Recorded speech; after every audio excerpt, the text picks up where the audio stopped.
Bueno, vamos a empezar con la clase de hoy.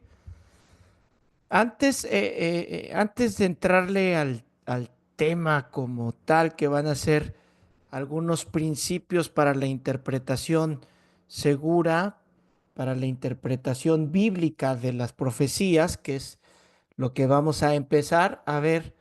Quiero ver esta pequeña introducción con ustedes con puntos que yo sé que lo saben, número uno. Número dos, ya los he platicado aquí con ustedes anteriormente, ya los hemos discutido.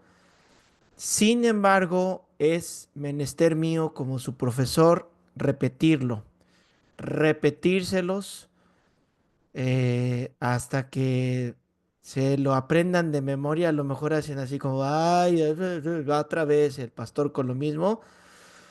Es bueno eso porque en un momento que ustedes tengan que hacer un ejercicio de interpretación para los niños, para su congregación, si son pastores, para lo que sea, se acuerden y lo estén repitiendo los fundamentos que aprenden aquí. No le vayan a hacer como tuve una situación con un grupo de niños donde la maestra les quiso hablar de escatología, les habló del arrebatamiento y les habló del infierno, de la gran tribulación. Y no, hombre, a la otra semana en mi oficina tenía todos los papás enojadísimos porque sus hijos no pudieron dormir en toda la semana.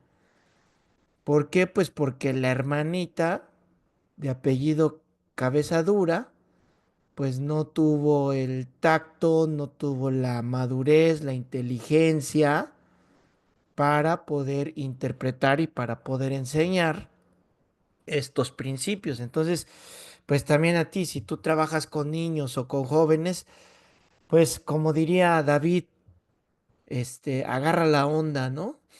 Agarra la onda y échale ganitas a lo que vas a hacer. Vamos a ser muy sabios en cómo interpretamos, en qué decimos.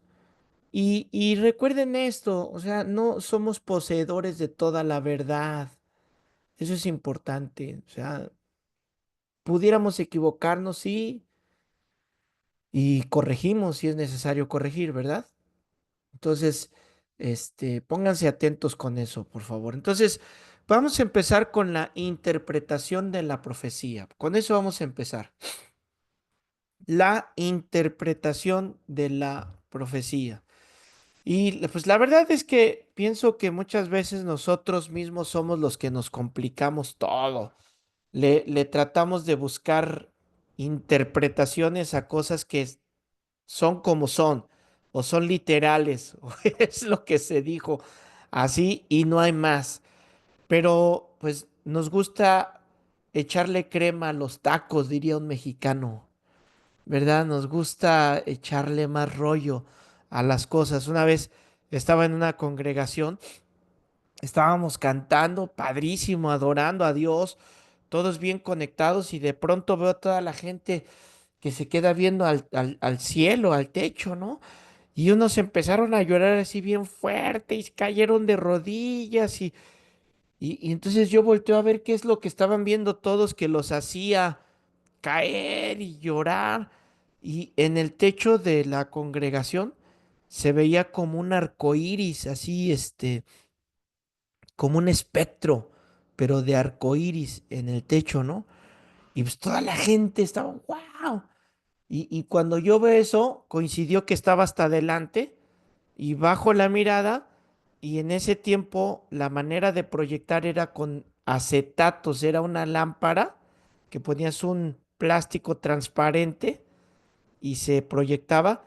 En esa lámpara había un DVD. ¿Se acuerdan de los DVDs? Yo creo que a todos les tocó.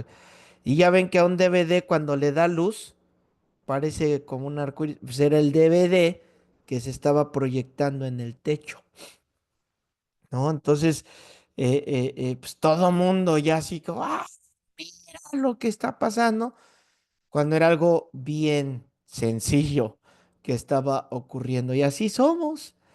No, no quiero hacer un llamado a ser escépticos, ¿eh?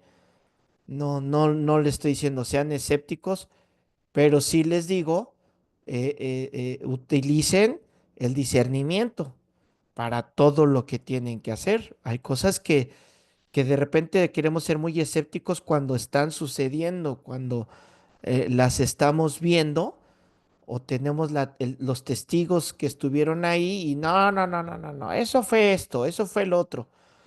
Entonces, hay que ser sensibles, pero hay que tener discernimiento de todas las cosas, ¿sale? Entonces, les decía que pues nos empezamos a complicar con la profecía tratando de encontrar, así como lo que se reflejaba, le tratamos de encontrar un montón de cosas, cuando algo bien sencillo que debemos de hacer en la escatología es dejar que la Biblia se interprete sola. Esa es una de las reglas de la escatología. La misma Biblia nos va a dar los significados. La misma Biblia se va a interpretar, pero también mucho tiene que ver la soberbia del intérprete, ¿no? Queriendo apantallar, queriendo decir, y el típico que aquí se los voy a estar mencionando a cada rato, el típico Dios me dijo, Dios me habló, que nuevamente no quiere decir que Dios no hable, no quiere decir que Dios no nos revele, por supuesto que sí, pero no todo lo que creemos que escuchamos o pensamos es un Dios me dijo. Mucho tiene que ver con asuntos externos. Y bueno, yo les decía que Apocalipsis, que es el libro de la revelación, Apocalipsis 1:1, que así empieza la revelación, que por cierto, en los escritos primeros, en los escritos antiguos, solo aparece revelación, el artículo no aparece, la revelación no aparece, solo es revelación o apocalipsis. La revelación de Jesucristo. ¿Para qué? Para manifestarnos a aquellos que queremos leer, que queremos entender las cosas que van a estar sucediendo. ¿Y qué pasa con estas cosas? Aunque hay una revelación, aunque ahí están, dice Proverbios 25:2. A ver, ayúdenme, el más diestro ahí leyendo la Biblia, quien le encuentre, levante la mano, así, hágame así, y yo lo veo en la pantalla para que nos lea. Y tampoco no se queden así como, ah, lo va a leer Esteban, siempre es el que las encuentra y ya mejor no las busco. No, búsquenle y ustedes ténganlas también, ¿sale? A ver, Esteban, léenos Proverbios 25:2. Sí, dice, es privilegio de Dios ocultar un asunto y privilegio del rey descubrirlo. Ahí está, ¿verdad? O sea, Dios lo pone en su palabra, pero deja un pequeño velo, que ahí está escrito. Pero ¿qué es lo que toca? Ahora a nosotros nos toca indagar, descubrir, pero los misterios no los encuentras en la superficie. ¿Qué tienes que hacer? Tienes que meterte horas, pregúntate. Yo les he dicho, para la Biblia sean bien preguntones. De esa manera es como más la van a entender y de esa manera es como mejor la van a dar a entender. Cuando ustedes lean un pasaje y les toque hacer una exégesis de ese pasaje, cuando vayan a compartir un pasaje, sean preguntones de todo. Yo hago eso, yo hasta me imagino, creo que soy muy imaginativo, no sé, o sea, me imagino el momento. ¿Qué debió haber estado pensando ahora que estoy con el segundo libro de Samuel? Estoy estudiándolo para estarlo compartiendo. Siempre estoy, ¿qué habrá pensado David? ¿Y dónde habrá estado? ¿Y qué dijo este? Siempre me estoy haciendo esas preguntas que dice la Biblia. Dios nos deja misterios. Y hay cosas que están escritas en la Biblia que parecen insignificantes, pero que hay algo que Dios quiere que descubramos. Es tu obligación descubrirlo, como leímos en Proverbios, es tu obligación. ¿Cómo lo voy a descubrir? Bueno, dice Primera de Juan 2:27, por favor, alguien. Primera de Juan 2:27.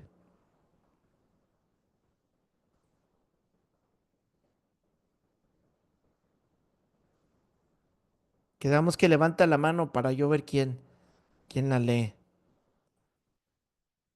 Sí tienen Biblia, ¿verdad? A ver, Marco.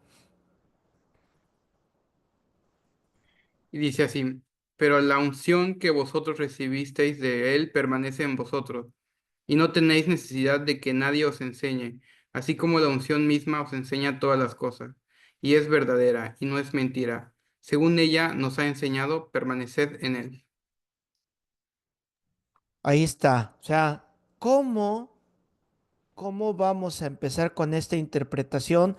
Amados, yo les puedo decir, lo primero es tener la unción de Dios. La unción. ¿Cuál es la unción? Sabemos que es el Espíritu Santo. Cuando la Biblia habla de la unción, es una figura del Espíritu Santo, que es el que nos guía en todo este caminar, el que nos va a ir revelando, el que dice ahí, este, la unción, no tener necesidad que nadie te revele, ¿verdad? Y no quiere decir que de pronto, así en un salabín, abriste los ojos y ya tienes todo el conocimiento, ¿no? O sea, ya la unción, ya la tengo, ya. ¿Qué es lo que hace? Que tenemos nuestro software que cuando tu lectura diaria de la Biblia, tú estás leyendo la Biblia, estás en la mañana, en la tarde, vuelves a repasar, repasas la predicación del domingo. ¿Te ha pasado que el domingo escuchaste algo y, pues, recibiste, pero cuando vuelves a escucharlo, dices, ay, eso no lo había escuchado o eso no lo había entendido y vuelves? ¿Qué es lo que hace la unción de Dios? Que toma eso que se va metiendo en tu software y entonces lo usa para revelarte las cosas. Te empieza a hacer conexiones, te recuerda citas que ya leíste, ¿ok? Te recuerda momentos históricos en la Biblia para que hacen match con la profecía, con lo que estás estudiando, que te va a dar una mejor revelación. Y mucha de la profecía tiene que ver con la historia. O sea, entender los tiempos. Por ejemplo, Jeremías, ¿no? Para poder entender las profecías de Jeremías, pues tenemos que entender la historia de cuándo lo dijo, cómo lo dijo. He oído a muchos, bueno, se le conoce por ser el profeta llorón, es el mote que se le puso. Entonces, cuando yo escuché el profeta llorón, pues luego te imaginas a un chillón, alguien que llora por todo, pero no, o sea, no es así.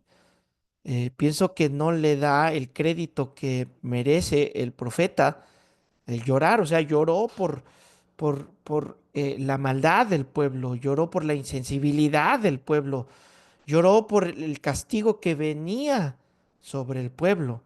Entonces, cuando tú entiendes esa historia y la tienes ahí, lo leíste, viene el Espíritu, la unción de Dios y te empieza a revelar, ah, mira, es que pasó esto y lo dijo por este rey. Entonces, cuando ves que Trump, ¿no? Solo por decirlo, Trump empieza a decir cosas y vamos a hacer una unión, nos vamos a salir de la OTAN y vamos a unirnos con estos y en Europa queremos el Brexit, por ejemplo. Empiezas a oír esas noticias y de pronto el Espíritu de Dios te empieza a recordar lo que dicen los profetas que ya leíste que va a suceder en los tiempos finales, la moneda que va a correr. ¿Tú te imaginabas? Yo hace 15 años no me hubiera imaginado la criptomoneda. O sea, la verdad, o sea, ¿se recuerdan que se hablaba de la moneda? Yo me acuerdo que decía la Biblia que esta forma de economía, que iba a haber una forma, pues siempre en mi mente pasaba el dólar, la verdad, siempre pasaba, creo que el dólar. Y no estoy diciendo que vaya a ser la criptomoneda, ¿eh? No, no lo estoy diciendo, ni que el dólar, pero en ese tiempo aquí algo así como el cripto no jugaba en esas ligas. Y ahora que todavía hace, no sé, 3 años yo lo veía como, ay, la cripto, es como gente que quiere jugar y ahora empiezo a entender que no, ya es una manera de economía, ya es una manera de hacer negocios, etcétera. Pues ahora vuelvo a leer las revelaciones, vuelvo a leer el Apocalipsis, vuelvo a leer a Daniel, vuelvo a leer a Isaías y viene otro entendimiento bien diferente. Viene otra manera de comprender lo que hace tiempo no lo entendía. Por ejemplo, cuando leíamos por ahí de los 90s, porque aunque el internet es un poco más atrás de los 90s, ya por los 80s ya el internet empezaba a hacer sus pininos. Ya saben que primero es en el ejército. El ejército ya tenía esa tecnología, pero no era algo civil. Y a partir de los 90s ya empezó a abrirse a lo civil, pero era un poquito. Leías cuando dice la Biblia que cuando venga el Señor todo ojo le verá. ¿Qué te imaginabas cuando, bueno, cuando yo leía eso, mi mente hacía muchas cosas, la verdad? O sea, ¿cómo? ¿Qué? Ahora ya la verdad, me hace mucho sentido. Ya no es tan asombroso verlo. Los drones, que ahora ya cualquiera puede tener un dron. Antes no, antes era algo que solo sucedía en ciencia ficción. Ahora es una realidad. Entonces, aunque he predicado Apocalipsis, lo he compartido ya sistemáticamente ocasiones atrás, lo he vuelto a repetir y con otro entendimiento. ¿Por qué? Porque va cambiando. Pero, ¿quién es el que da esa inspiración? El Espíritu Santo. Primero a los Corintios 2:11 dice así, porque ¿quién de los hombres sabe las cosas del hombre sino el Espíritu del hombre que está en él? Así tampoco nadie conoció las cosas de Dios sino el Espíritu de Dios. Y nosotros no hemos recibido el Espíritu del mundo, ay, sino el Espíritu que proviene de Dios para que sepamos lo que Dios nos ha concedido, lo cual también hablamos no con palabras enseñadas por sabiduría humana, sino con las que enseña el Espíritu, acomodando lo espiritual a lo espiritual. ¿Sale? Aquí vemos cómo es el Espíritu. Pero ¿por qué nos revela el Espíritu de Dios? Pues porque Él conoce al Padre, porque Él está en el Padre y conoce todas las cosas para revelarnos. ¿Cómo? Siguiente pregunta. ¿Cómo entregó Dios la profecía? ¿Cómo la entregó? Bueno, vamos a la segunda epístola de Pedro, capítulo 1, versículo 19. Solo no estoy haciendo un exégesis así, no estoy estudiando este pasaje, sino estoy estudiando este pasaje para entender cómo es que entregó Dios la profecía. Y dice el verso 19, tenemos la palabra profética más segura. Ahora, esta palabra más tampoco aparece, fíjense, en los escritos antiguos. No aparece. ¿Cuál es la diferencia? Pues que es segura o no es segura. Eso es lo que quiere dar a entender este pasaje. Tenemos la palabra profética, que es segura. No da espacios a claroscuros, no da espacios a más o menos. Con Dios o es verdad o es mentira. Así, así. Como les decía al principio, nosotros somos los que nos complicamos y pues para justificarnos le tratamos de encontrar ahí claroscuros, pero no. La palabra profética es segura, ¿verdad? ¡Pum! No, no hay sombra de variación, no hay más o menos. Dice, a la cual haces bien en estar atentos como una antorcha que alumbra en lugar oscuro. Nuevamente ese concepto, ¿verdad? De la atención, como leíamos en Proverbios, de escarbar para entender, no va a estar en la superficie, no va a ser algo sencillo, debemos de estar atento. Hay quien quiere entender las profecías cuando al mismo tiempo que está leyendo está viendo el Facebook, por ejemplo, o está viendo videos. ¿Quieren estudiar la Biblia o quieren estudiar su pasaje o algo? Y al mismo tiempo están haciendo otras cosas. A ver, les pregunto, ¿eso les va a ayudar a la interpretación? Pues no, claro que no. Entonces, hay que tener disciplina. Y miren, si les cuesta la disciplina, olviden un rato el celular en otro lugar, déjenlo abajo, bueno, en otra recámara, donde no lo tengan cerca, para que no les distraiga. Les hablaba de esta adicción al celular, ¿se recuerdan? Que a veces estudios dicen que te lo metes en la bolsa y sientes que vibra y lo sacas y no tienes nada.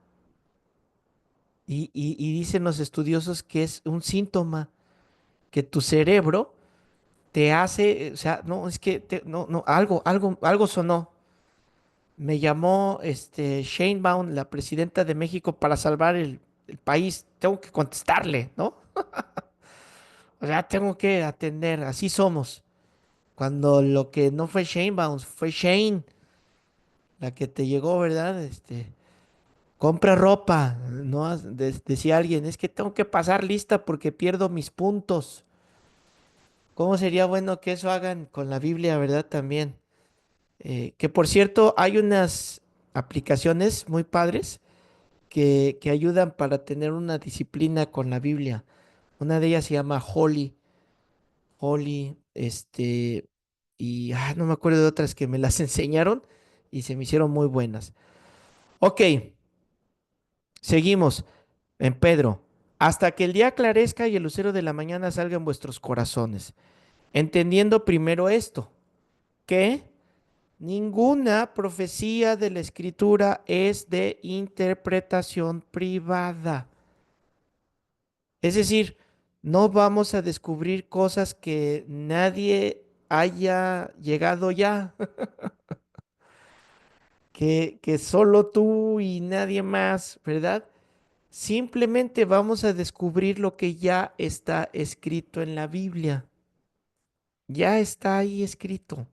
Nada más es indagarle, investigarle, que Dios me reveló, y si el Dios me reveló no está en la escritura, o sea, no está ahí, no tiene el respaldo ahí, pues entonces es un mentiroso. Sigue el verso 21. Porque nunca, fíjense la palabra que ocupa, nunca la profecía fue traída por voluntad humana. O sea, no es como que el humano planea decir la profecía bíblica, obviamente, la profecía de Dios. No es como que esté el humano que quiera hacerlo y viene, no.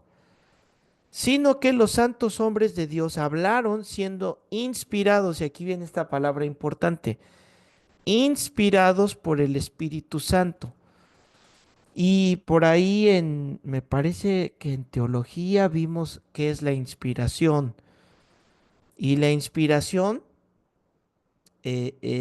vimos que toda la escritura, dice Timoteo, ¿verdad?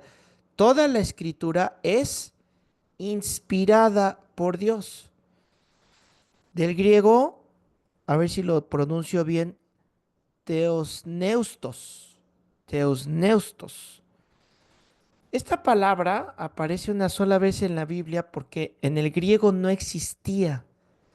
Entonces, Pablo hace esta explicación en griego, ocupa esta palabra inspirada, pero él la usa con esta fero. Fero es la palabra que Pedro ocupa, que significa empujado o guiado o llevado. Entonces, ¿cómo viene esa inspiración? Empujada por Dios, ¿no?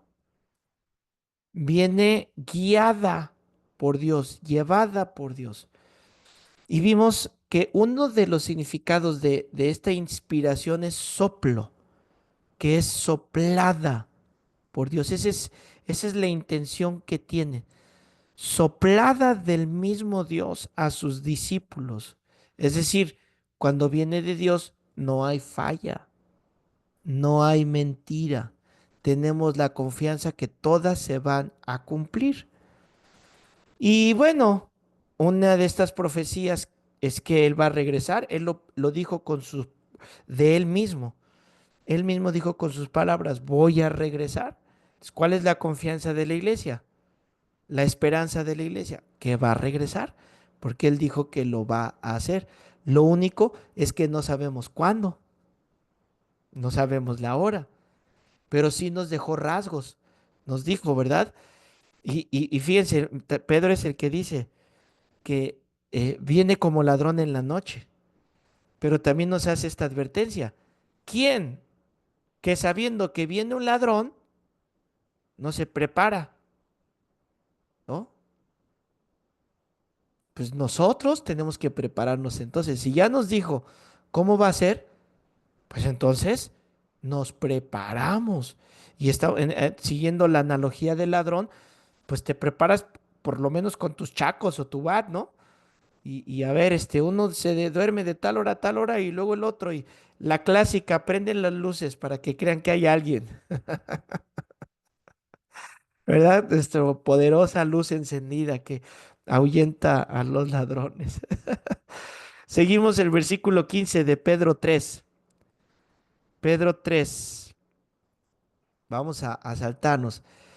Y tened entendido que la paciencia de nuestro Señor es para salvación, como también nuestro amado hermano Pablo, según la sabiduría que le ha sido dada, os ha escrito, casi en todas sus epístolas, hablando en ellas de estas cosas, o sea, estas escatologías, estas cosas escatológicas, entre las cuales hay algunas difíciles de entender. Pedro está diciendo, ¿verdad?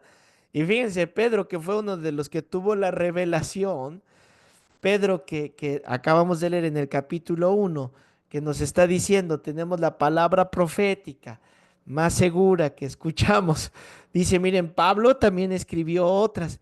Y sí, miren, hay algunas, son difíciles de entender. A mí me encanta esta parte que dice Pedro, las cuales los indoctos e inconstantes, volvemos al principio de Proverbios, quien no busca, quien no estudia, quien no se mete, pues, ¿qué hace? Las tuercen, las van a torcer, como también las otras escrituras, pero lo grueso de esto es que es para su propia perdición. Esto es lo más difícil, para su propia perdición. Y no me acuerdo quién dijo, si fue Hitler o quién, a ver, a estos estudiosos del Google, a ver si en su tarea se acuerdan, quién fue el que dijo que hay este efecto que repetir muchas veces una mentira la hace verdad en los labios de quien la dice. No que sea verdad, porque está la otra frase que dice, no porque lo repitas la mentira muchas veces se convierte en una verdad, ¿verdad que no? Pero si el mentiroso la repite tantas veces que se cree su propia mentira. Fíjense qué grueso.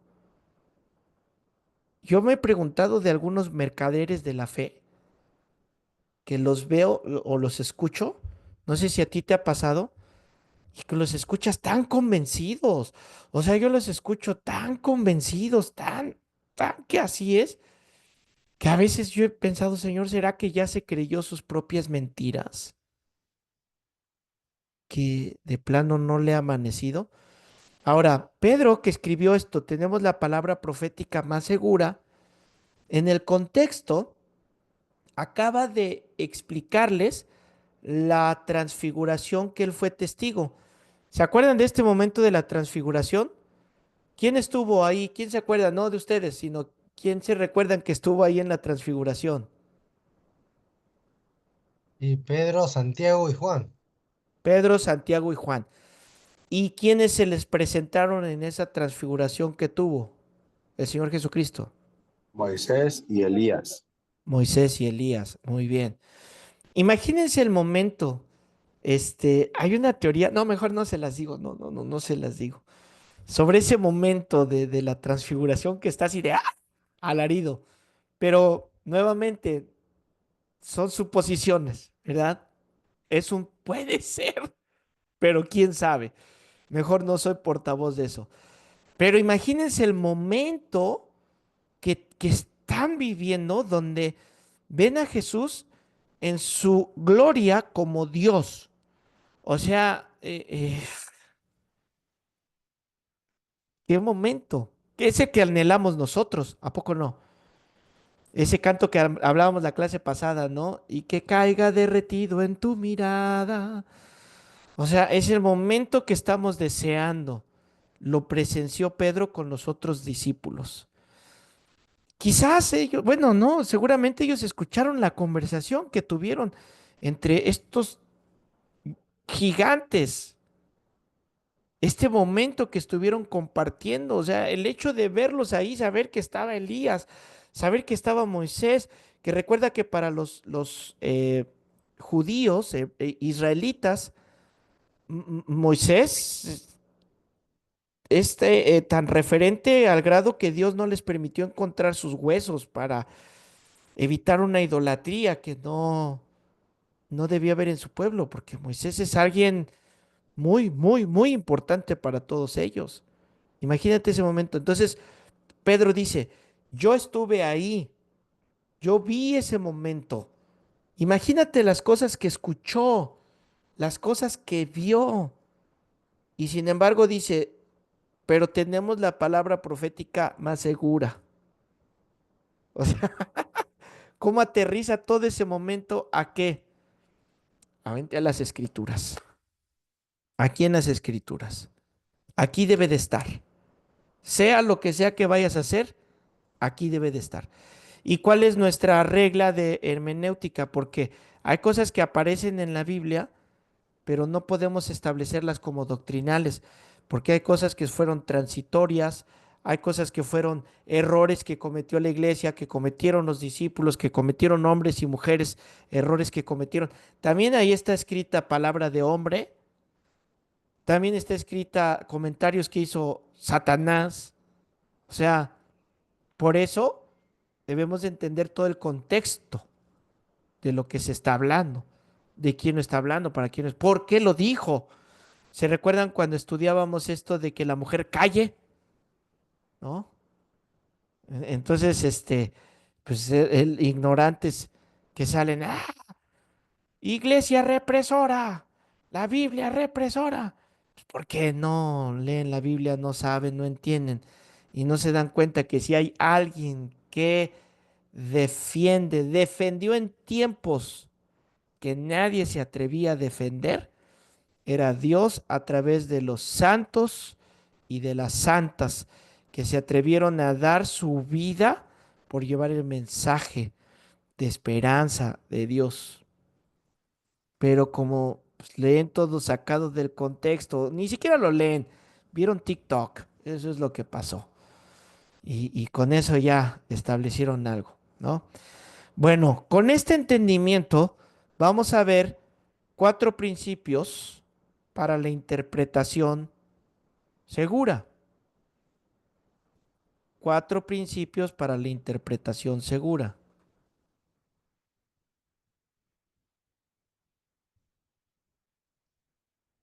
Para la interpretación segura, obviamente la interpretación bíblica, ¿verdad? Pero si quieres mejor ponle, o profética. Número uno. Número uno, vamos a ver los principios. ¿Qué? A ver, antes de darle los principios. Si estoy hablando de principios, es porque les estoy dando ahorita fundamentos que no los tengan como teoría escrita, sino que los consideren. Lo que les voy a estar mencionando hay que considerarlo al momento de leer las revelaciones, al momento de leer Apocalipsis, al momento de leer cualquier profecía, cualquier profeta. Vamos a empezar con estos principios y se van a dar cuenta que a lo mejor con el principio uno dicen, ay, pero este principio como que, a ver, pero viene el principio 2, entonces juntas el principio uno con el principio 2 con el principio 3 para hacer lo que se desconoce como discriminación o para poder empezar a separar las cosas y poder dejar como cuando tienes oro en un río, ven que están las piedras, está el lodo, está la arcilla y lo meten en el río en unas coladeras, ¿no? Y lo están metiendo y lo están enjuagando. ¿Para qué? Para que se vaya saliendo todo lo que no es hasta que vayan encontrando las pepitas de oro. Y ya que encuentran las pepitas, ya las van sacando. Pero lleva un proceso. Eso es lo que vamos a hacer nosotros. Vamos a ir llevando un proceso para interpretar las profecías. Número uno, tenemos que interpretar el pasaje profético literalmente. Tenemos que interpretar el pasaje profético literalmente o el pasaje escatológico. ¿Qué quiero decir con literalmente? Pues que cuando lo leamos debemos hacer una lectura literal. ¿Qué significa literal? Pues literal. Es decir, vamos a excluir las figuras del lenguaje. Vamos a excluirlas. O sea, vamos a empezar por no encontrar metáforas, símbolos, retóricas, hipérboles. Si alguien no entiende estos conceptos, por favor, pónganlos con otro color y en su tarea investiguen qué significa una metáfora, que lo entendemos, ¿verdad? Una metáfora, una hipérbole, una hipérbole es una eh, parábola, no, sí, parábola, ¿verdad? No, ¿cómo se dice una línea que hace esto? Pero hiper quiere decir que es exagerada, o sea, no es directa, sino que hace esto así, pero hiper que lo exagera. Esa es una hipérbole. Los símiles, ¿se acuerdan? Las sombras, las figuras. Para poder empezar, vamos a dar la lectura quitando todo eso. Quítenlo. Porque aquí sucede el error común de que ya venimos persuadidos con algo. O sea, de que ya, como les decía de los sueños, los que, los que ven estas clases solo en YouTube van a tener que regresar a ver los pasajes anteriores, ¿verdad? Para entenderle. O sea, tenemos que quitar todas esas para no venir con conceptos prehechos que a veces nos cortan precisamente la revelación que viene de Dios, porque ya le dimos una revelación, o sea, ya significa esto. Y no dejamos que la palabra de Dios, que Dios a través de la palabra nos explique todo lo que hay ahí. Entonces, y como nosotros somos muy dados a agarrar, a hablar con estas figuras retóricas, estas figuras de metáforas, pues tendemos a tergiversar mucho del mensaje que está escrito ahí. Entonces, lo leemos así literalmente, léelo literalmente y procura tener todas tus interpretaciones a un ladito. Después es que hacemos un análisis exegético. ¿Qué es un análisis exegético? No les estoy diciendo a todos que lo van a hacer, porque precisamente vamos a ir aprendiendo a hacer un análisis. Los que ya aprendieron a hacer el análisis, pues agárrense, ¿no? O sea, empezamos a utilizar todos los elementos de la hermenéutica. Nos empezamos a hacer todas las preguntas. ¿Por qué? ¿Quién? ¿Cuándo?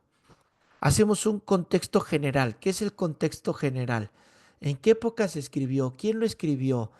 ¿Qué estaba pasando en ese momento?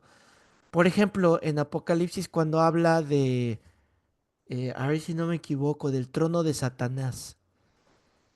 Eh, eh, pues el error que hacemos es como inmediatamente el trono, te imaginas, ¿no? Ya el Satanás. Pero cuando haces el contexto histórico, pues te das cuenta que había un lugar ahí que era considerado por los ritos que se hacían, por la cultura de ese tiempo, que se le consideraba el trono, un lugar geográfico, físico, se le consideraba de esa manera. Ahora que están, no sé si ahorita lo están viendo o lo vieron en el anterior, los usos y costumbres eh, hebreas, ahora lo están viendo, quizás No. ahí hablen un poquito de esas cuestiones que van a entender. Entonces no te vayas con la finta al principio, vamos a hacerlo literalmente. Y después ya empezamos con todo este contexto, ¿verdad? Hermenéutico. Después del contexto general, vamos a un contexto, ¿quién sabe cómo se llama? ¿Contexto qué? Específico. Específico, ¿verdad? Donde ya empezamos a ver a cada personaje, empezamos a ver el versículo, los tiempos verbales, cuántos personajes hay, quiénes están involucrados, empezamos a ver el contexto, los versículos de arriba, el versículo de abajo, ¿verdad? ¿Verdad que es emocionante la hermenéutica? ¿Verdad que ay, yo me gusta, me apasiona? Entonces, hacemos esto, ¿no? Por ejemplo, Génesis 3:1. Ya les puse el ejemplo de Apocalipsis. Vamos a ver otro, ¿no? Génesis 3:1. Pero la serpiente era astuta. ¿De quién estamos hablando? Satanás. ¿Qué quedamos que íbamos a hacer? En los personajes, ¿verdad? Ah, Ah, ok, sí es verdad, sí es cierto. vámonos primero, así, literalmente, literalmente. La serpiente era astuta más que todos los animales del campo. ¿De quién está hablando? De los animales que Jehová Dios había hecho, la cual dijo a la mujer, con que Dios os ha dicho, ¿verdad? Y etcétera, etcétera. Empieza a haber un diálogo entre la mujer y la serpiente. Bueno, ya con el contexto nos damos cuenta que no está hablando del animal, ¿verdad? No está hablando de la serpiente biológica, sino que está hablando, ahora sí, ¿de quién? De Satanás, esta conversación que tiene. Entonces, es importante, primero, así como literal, y ya después empezamos con todo lo demás. Repito lo que les dije al principio, son principios. Haciendo esto, te vas a evitar que no veas otras misterios que puede haber en ese pasaje o que puede haber con ese personaje. Puedes encontrar otras cosas más, ¿ok? Y esto te va a servir no solamente para la escatología. Juan 3:16. Si te dijera cuántas veces, no lo busques. Si te dijera cuántas veces he predicado Juan 3:16 y cada vez que lo leo y lo predico, ¡oh! Algo nuevo, algo nuevo, algo nuevo, algo diferente. Hay que mantenerse de esa manera, ¿no? Entonces, ¿por qué hacerlo literalmente? Hay dos razones, entre otras que ya te he estado diciendo. Inciso A, las escrituras son suficientemente claras para exponer lo que Dios prometió hacer. Las escrituras son suficientemente claras para exponer lo que Dios prometió hacer. Inciso B, las escrituras están completas para establecer expectativas válidas. Las escrituras están completas para establecer expectativas válidas de los actos futuros de Dios. De los actos futuros de Dios. Vamos a ver un segundo principio. Número 2. Tenemos que interpretar comparando la profecía con otras profecías. Tenemos que interpretar comparando la profecía con otras profecías.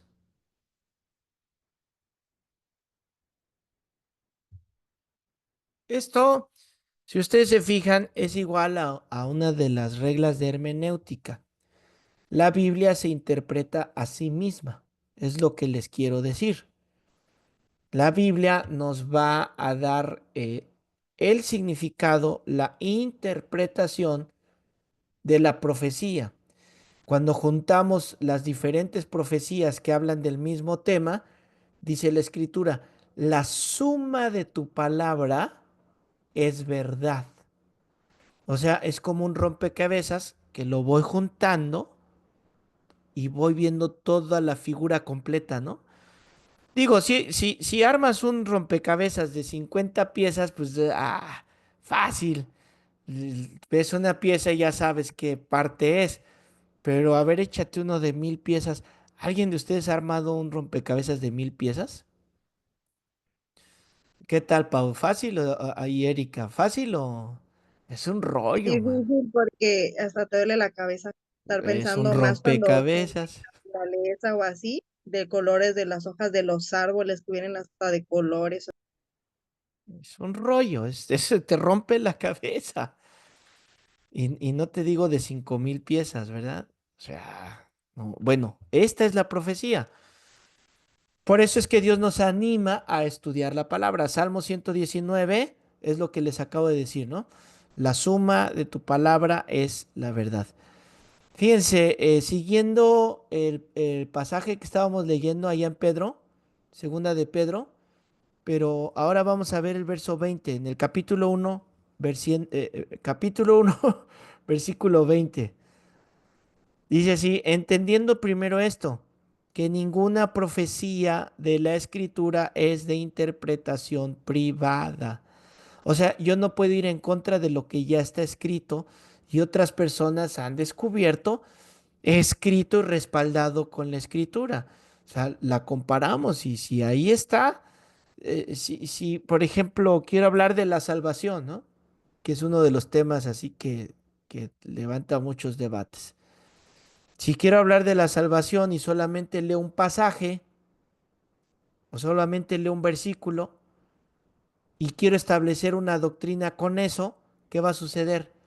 Pues voy a tergiversar la escritura, voy a meterme en problemas, voy a engañar a las personas. Entonces, no debemos, este segundo principio es muy importante y va relacionado con la introducción que les di.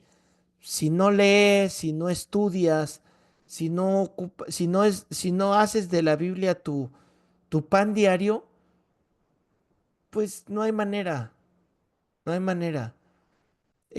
No me contestes, no levantes la mano, pero ¿quién de ustedes ha así se agarra la Biblia en las mañanas, en las tardes, como para leerla, estudiarla? No, no me contestes, pero quiero que tú te contestes. O sea, ¿hago eso? ¿Hago eso o no? Yo tengo muy presente un amigo pastor muy querido que desde chavillos andábamos ahí cotorreando y llegaba yo a su casa y recuerdo que siempre que llegaba a su casa encontrábamos a su mamá en el comedor, siempre estaba leyendo la Biblia, siempre la estaba, y a mí me impactó ver que siempre estaba subrayándola, o sea, no había vez que no viera su Biblia abierta, usándola en el comedor, me dejó una imagen muy poderosa en mí. Ahora no te digo que la tengas siempre abierta porque pues ahora hay digitales, pero pues ahora ¿qué es más fácil? Ahora hasta hay la Biblia dramatizada. Ahora la pones y ya te la dramatizan ahí todo el rollo. Y ni así, ni así. ¿Por qué? Bueno, porque hay varios pasajes que parecen contradictorios, ¿eh? Hay varios pasajes que parecen contradictorios y si no los estudiamos, o sea, te puedo mencionar muchísimos pasajes donde uno de los evangelistas menciona que hubo dos y otro menciona que hubo cinco, uno donde dice que pasó una cosa y otro donde dice que pasó otra cosa. Por ejemplo, ahorita que estoy estudiando Samuel, unos dicen que él se suicidó, otro que su guardaespaldas iba a decir, bueno, sí era su guardaespaldas, pero su paje no, escudero. Su escudero le enterró la espada, otro que la Amalecita fue, otro que fueron, o sea, empiezan a decir que Dios, diferentes. ¿Cuál de todas fue la verdad? La suma de la palabra. Ahora, por ejemplo, hablando ya escatológicamente, quieres hablar del milenio y solo leíste 20, el capítulo 20 de Apocalipsis, solo leíste el capítulo 20 y con eso quieres hablar todo del milenio, pues no, no. ¿Qué tienes que hacer? Tienes que buscarle todo, ¿no? ¿Por qué? Porque va a aparecer de repente como pequeñas aparentes contradicciones, ¿no? O por ejemplo, cuando dice que las almas están debajo del altar en Apocalipsis, las almas están debajo del altar. Entonces, o sea, si hay un purgatorio, ¿no? Hay el purgatorio. Y si me entienden este segundo principio, hay que tener mucho cuidado. Entonces, principio uno, literal. Principio 2, la Biblia con la Biblia. ¿Sí estamos todos o no estamos todos? Principio 3, debemos interpretar teniendo en cuenta los posibles intervalos en el tiempo. Debemos interpretar teniendo en cuenta los posibles intervalos en el tiempo. ¿A qué me refiero con esto? Los profetas, cuando veían los acontecimientos futuros, vamos a darnos cuenta que no vivieron en la época digital. O sea, no recibían la información, así como ¿cuánto estamos hoy? El 12 de marzo, el 12 de marzo del 2025 va a pasar esto, esto y esto. No lo veían de esa manera, sino veían como a grosso modo, como, como así, ¿sí entienden el grosso modo? Es así, por ejemplo, te paras en una montaña o en un lugar y puedes ver la montaña que está ahí al fondo, pero hasta que te acercas más a la cumbre o avanzas, te das cuenta que entre una montaña y otra montaña había otras montañas que antes no veías. Y desde tu perspectiva la ves bien cerca la montaña. A los que han visto montañas y han caminado por ahí, la ves bien cerca. Pero en la medida que te acercas, cambia todo el panorama. ¿Les ha pasado eso a alguno de ustedes? Cambia. Entonces, debemos de entender cómo ellos recibieron estas interpretaciones, ¿no? Algunos no pudieron ver todo lo que sucedía en medio de ciertos entonces ellos vieron una parte y describieron otra parte porque no vieron lo que había en medio. Pero otro profeta vio lo que este no vio, pero no vio lo que el otro sí vio. ¿Sale? No, no los estoy haciendo bolas, ¿verdad? ¿O sí? Si lo estoy haciendo bolas, díganme, a ver, aquí me hiciste bolas con esto. Porque de repente hay quien se quiere poner muy quisquilloso con las profecías, ¿no? Así como que muy, a ver, aquí no mencionó esto. Y aquí sucedió esto. Bueno, es que él vio esta parte y no quiere decir que no sucedió, pero hay quien interpreta y ve y a medida que va pasando el tiempo, se van sumando las profecías para entender. Entonces nosotros como estudiantes de escatología, pues precisamente vamos a ir descubriendo lo que hay en esos valles. Vamos descubriendo, porque está escrito, porque sí está en la Biblia, pero a nosotros nos toca ir armando todo eso que los profetas no pudieron ellos verlo. Eh, por ejemplo, Zacarías 9.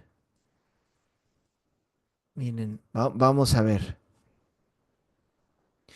Vamos a entender también estos tiempos, cómo las profecías interpretan sucesos similares en diferentes tiempos. Zacarías 9, versículo 9. Alégrate mucho, hija de Sión, da voces de júbilo, hija de Jerusalén. He aquí tu rey vendrá a ti justo y salvador, humilde y cabalgando sobre un asno, sobre un pollino, hijo de asna. Y de Efraín destruiré los carros y los caballos de Jerusalén, y los arcos de guerra serán quebrados, y hablará paz a las naciones, y su señorío será de mar a mar y desde el río hasta los fines de la tierra. O sea, fíjense, evento 1, la entrada de Jesús a Jerusalén, lo que conocemos como la entrada triunfal. ¿Lo vieron? Creo que fue clara esa. Pero hay un evento 2 que dice, reinará de mar a mar. Y eso no ha sucedido. Eso no ha sucedido. Y hay quien trata de hacer que ya funcione. Hay quien trata de decir, no, eso ya sucedió, pero es como querer romantizar, como querer defender algo que no necesita ser defendido. Hay profecías como aquí, es un versículo. ¿Se fijaron? ¿Cuánto es la diferencia? Un versículo. Pero en tiempo, ¿cuánta diferencia hay entre un versículo y otro versículo? ¿Ya cuánto tiempo ha pasado de que Cristo entró? Ahí. Entonces, cuando veamos esto, debemos de tener este entendimiento. ¿Se acuerdan como en Génesis, cuando leemos entre un versículo y otro versículo, de repente queremos pensar que todo pasó así como instantáneamente, pero tenemos el entendimiento, ¿no? O sea, pudo haber pasado cientos, miles, no sabemos cuánto tiempo. Quizás un día Dios nos dé una revelación exacta, ¿verdad? Voy a dejarlo aquí en este punto 2 y la clase pasada les doy otro ejemplo escatológico de este punto y nos seguimos con los que faltaron y le entramos al siguiente tema. ¿Les parece? Ok. Hasta aquí, ¿algún comentario, alguna duda o algo que quieran enriquecer la clase? Hombre, es que ustedes son tremendos, tremendos que son ustedes. Hermano, A ver, Ale.